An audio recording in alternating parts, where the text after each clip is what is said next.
Hello guys, nandito na naman tayo. Continuous ito sa yung sinabi ko kanina regarding sa toggle switch para mag single coil yung humbucker ko. So now, ang gagawin ko, I will install yung treble bleed. Kasi pag nag lower volume ka, nagda-dark yung yung tono ng gitara. Ito yung wala pang treble bleed. Nasa 10 tayo. Lagyan natin sa 9. Lagyan natin sa 8.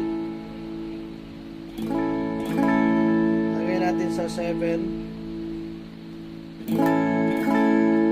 Lagyan natin sa 6. Lagyan natin sa 5. Lagyan natin sa 4. Lagyan natin sa 3.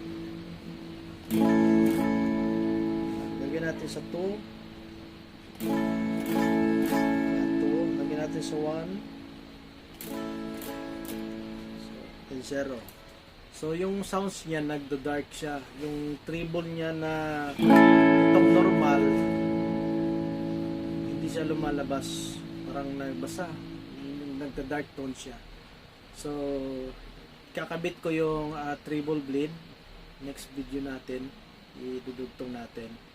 So yung naka naka humbucker saka na single coil ng gitna, second selection tayo. Yung ginamit natin na pickups. Okay, so ito guys, wala pang treble bleed. Dito yan ikakabit. Ito banda. So ayan. So ito na guys, yung treble bleed na install na natin. Ayan. So subukan na natin kung gagana na o basta. Ito na yun. Testing natin.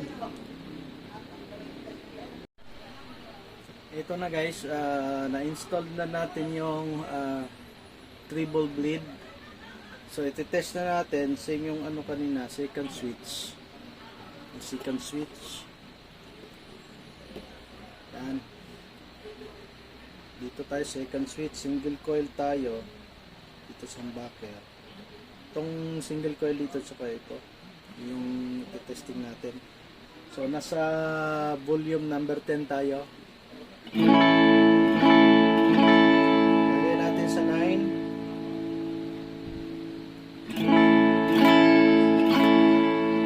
Lagyan natin sa 8. Lagyan natin sa 7.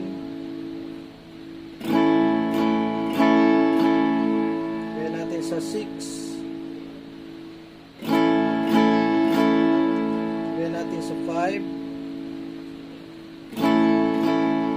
Lagyan natin sa 4.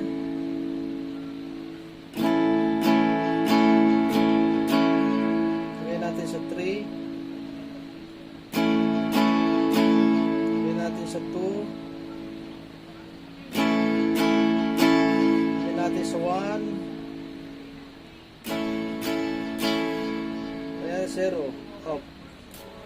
So yun guys, so hindi nagbago hindi nagda-dark tone yung mo, yung guitar because of the treble bleed. So yan. Natin. So yung lalakas yan, same na yung treble niya. Hindi magbabago. Yan ang purpose ng treble bleed. So you can modify your guitar pag magda-dark tone during magda-down mo yung volume ng gitara mo. So you need the treble bleed. It works. Salamat sa panonood. God bless.